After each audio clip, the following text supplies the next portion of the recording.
You're tuned in to Tailgate Talk, where the grill is hot, the drinks are cold, and the sports stories never stop. Hosted by DB Cooper and Itty Bitty Ute, and produced by Hollywood. Grab a plate, pull up a chair, and let's get this tailgate started. Itty Bitty, what's your favorite ride to ride while you're in Disneyland? Let's hear it.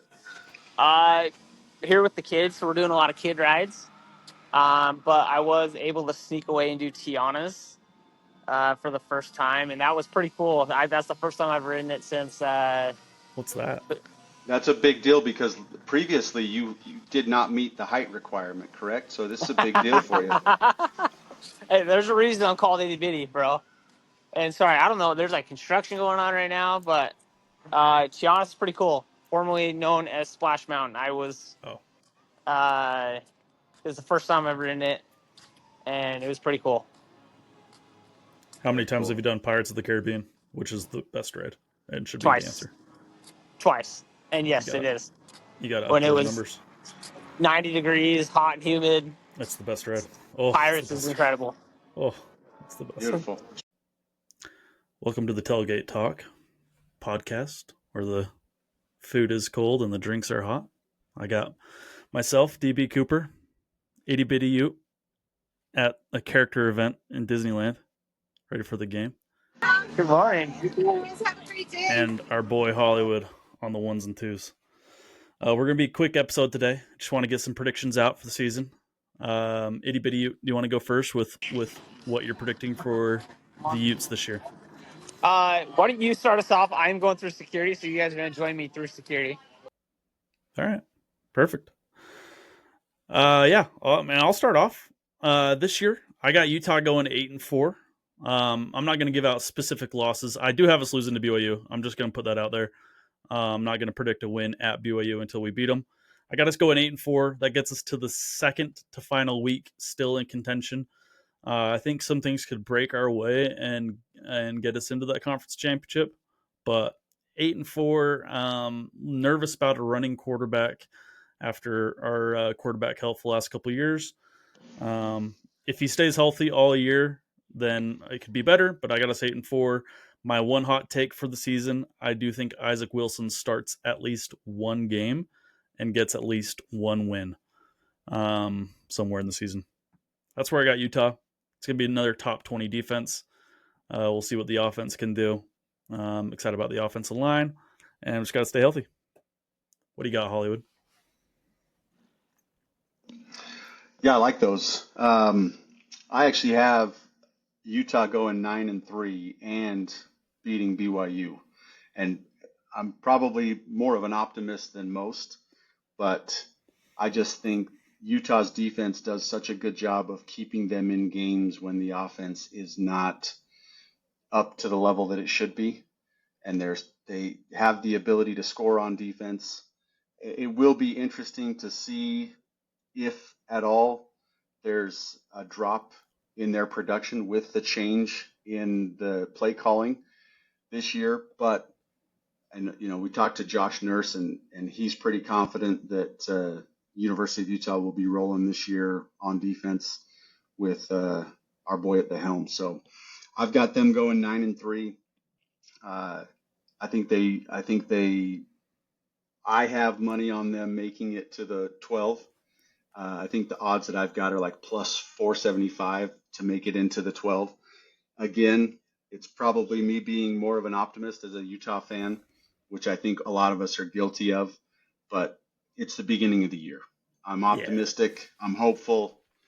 I am an optimist. I think that there's reasons to be hopeful.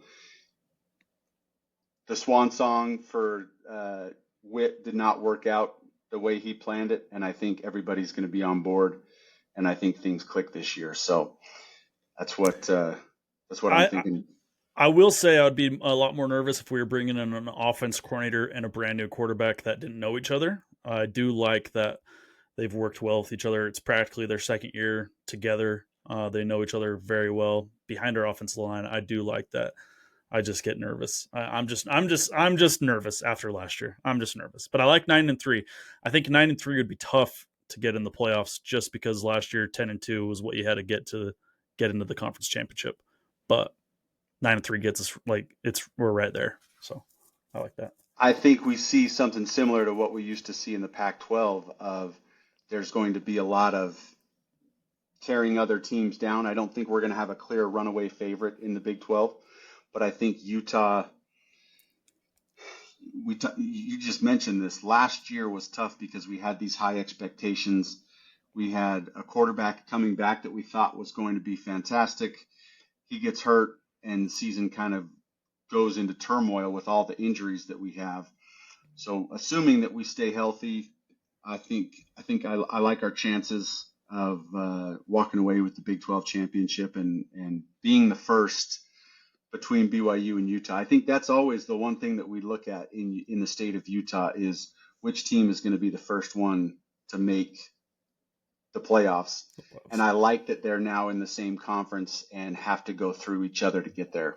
Sure. Itty Bitty, are you ready for give us your predictions? Yeah, first of all, nice hat, dude. Thank you. Mine or whose? Hollywood's? The same DB, one. I don't think I've ever seen that one yet. Oh, no, it's not the same one. That one's crispy, dude.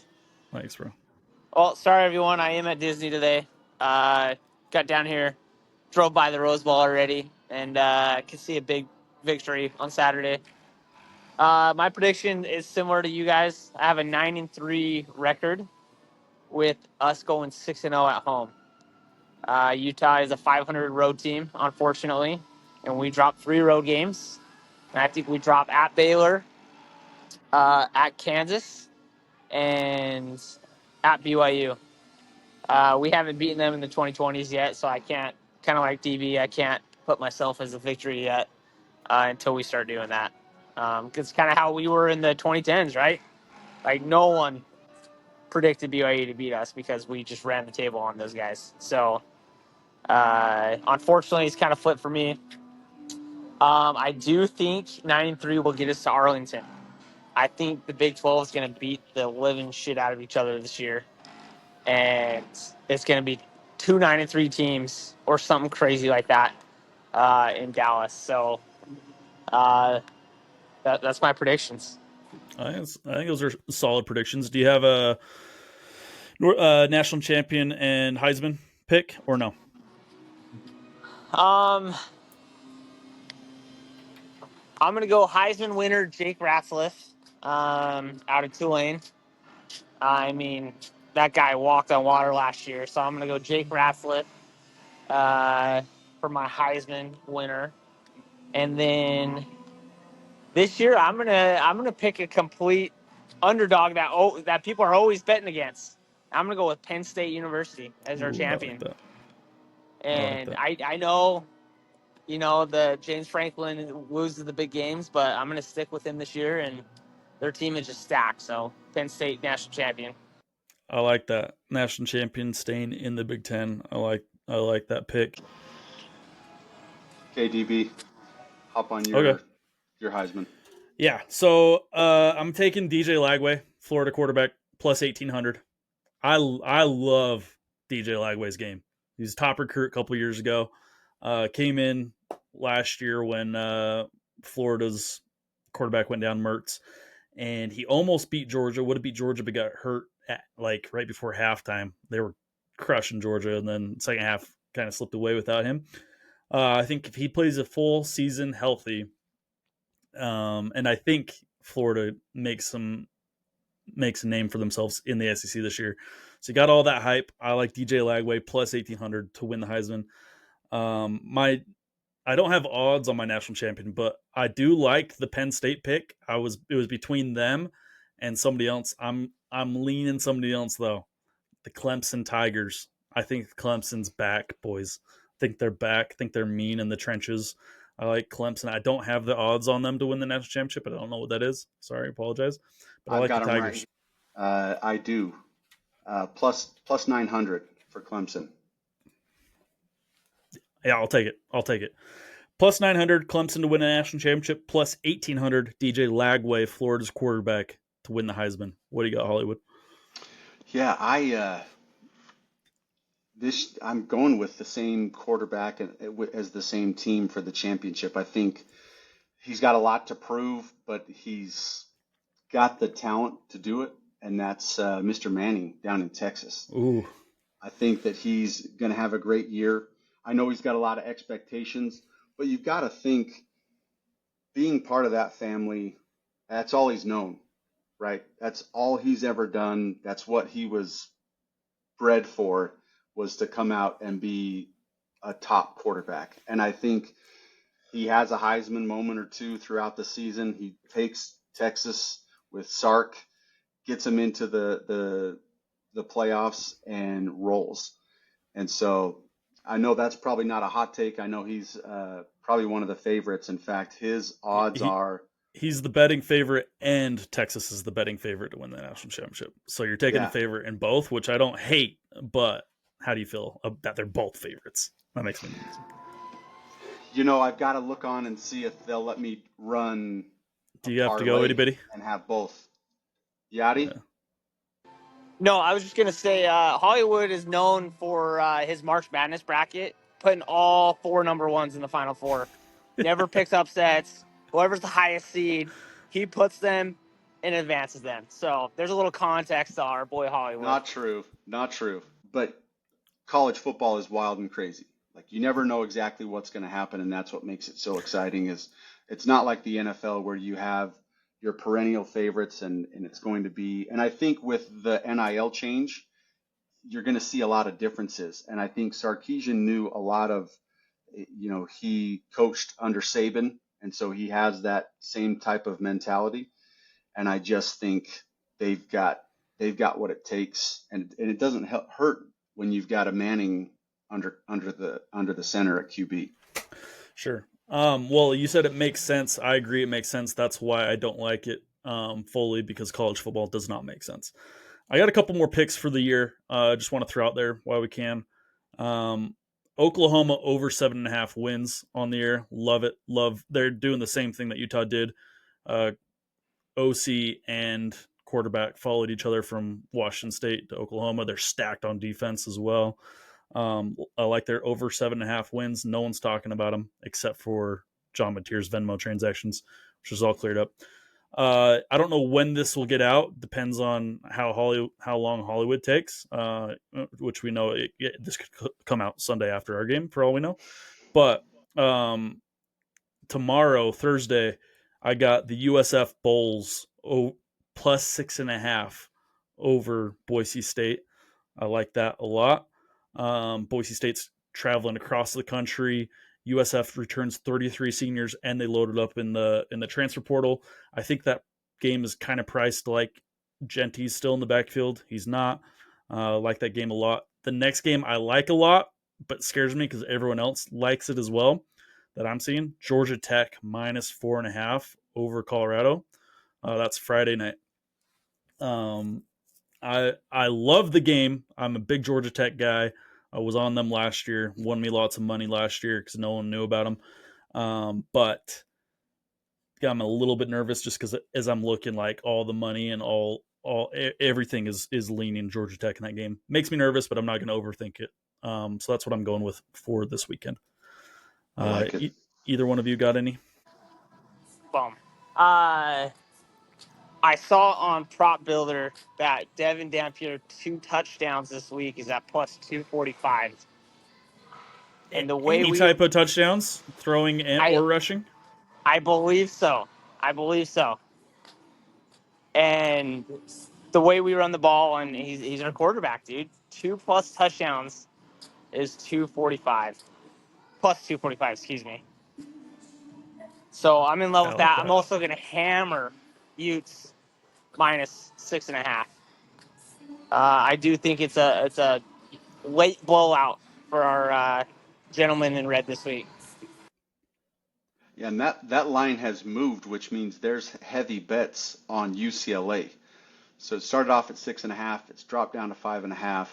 I love Utah to go in there and take care of business.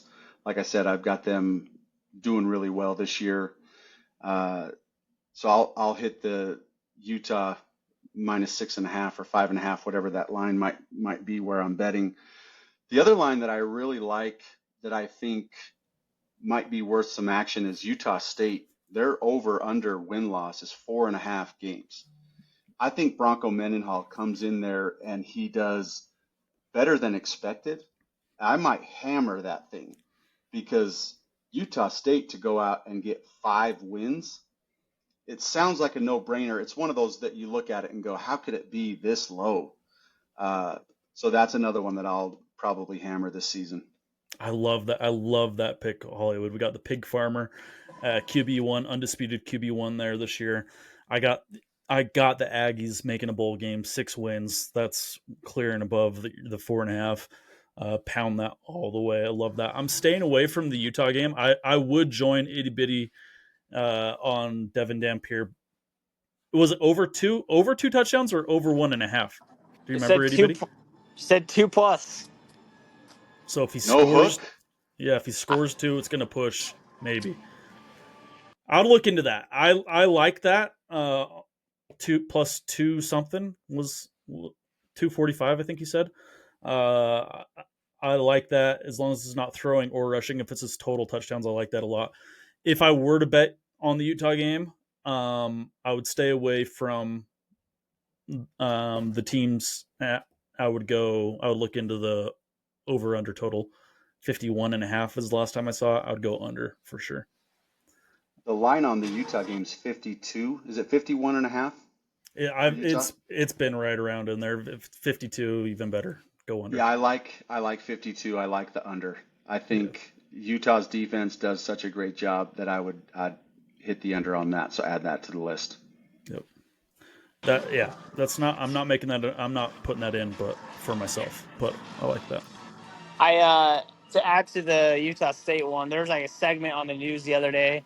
I know I went to my parents; they always have the news on, and yes, it was home-based cooking, right? It's the state of Utah, but they were interviewing coaches from all over the country. It was Utah, BYU, but it was Hawaii, it was Virginia, it was Clemson, and all these guys just ranted and raved about Bronco Mendenhall. So yes, I'm gonna pound that over with you guys. Sweet. Yeah, and I'm going to take them at home this weekend against UTEP. They're only giving up 3.5, which you get 3 for the home game. So it seems like a coin flip, but I'm going to give Bronco and the boys the edge this weekend and take Utah State minus 3.5. I like it. Let me ask you: Texas, Ohio State game of the week. Texas plus 1.5 at Ohio State minus 1.5. Where do you guys sit? I'm going Texas. I'm along the same lines as Hollywood. I think Texas makes the playoffs. I don't think they do it, but I think they start the season out with a bang, and then it's the typical Texas season that we always see. They're going to win it, right? So, yeah, I'm going to ride Texas. So I'm actually going to take Texas in that game. Obviously, that doesn't make a big surprise. I've got them going and winning the championship. But I think Manning goes out, takes care of business. I love it's even money right now on over 1.5 passing touchdowns. So I'll probably put some money on Archie to throw at least 2 touchdowns and have a good first week. Yeah, I'm going to pound Ohio State in that just because they're at home. If we want to look into doing a little side bet on that, I'd be interested. Something fun to keep people interested. I'd be down. I'll take Ohio State. Think they win kind of big, but 2 touchdowns. Really? Yeah. Yeah. Anything you want to finish up with? No, just make sure. Oh, yes, a couple things. Utah fans going to this week's game. We're doing a Utah fan meetup. Me, Itty Bitty, you will be there. Hollywood will not. He bailed on us. But me and Itty Bitty you will be at Barney's Beanery in Pasadena from 4 to 6 Pacific time. 4 to 6 Pacific time on Saturday, PM, Barney's Beanery in Pasadena. Come through. We're going to do a Utah fan takeover. There's going to be lots of Utah fans there. So Barney's Beanery, 4 to 6 Pacific time, Saturday before the game. Other than that, just share the podcast, subscribe on YouTube, leave a comment, and like. Appreciate everyone for listening. Yeah, one thing that I'll add is if you guys have things that you like or things that you'd like to see in the podcast, reach out, message us, let us know. This is a growing podcast. We're trying to figure it out and get better as we go. So, any suggestions or thoughts that we can do to make the podcast better, let us know. Yep. Leave a comment. Thanks, guys. See you. That's it for this episode of Tailgate Talk, hosted by DB Cooper and Itty Bitty Ute, produced by Hollywood. Don't forget to subscribe, leave a review, and share with your tailgate crew. Join us next time for more sports talk, food, and fun. Until next time, keep the grill hot and the stories hotter.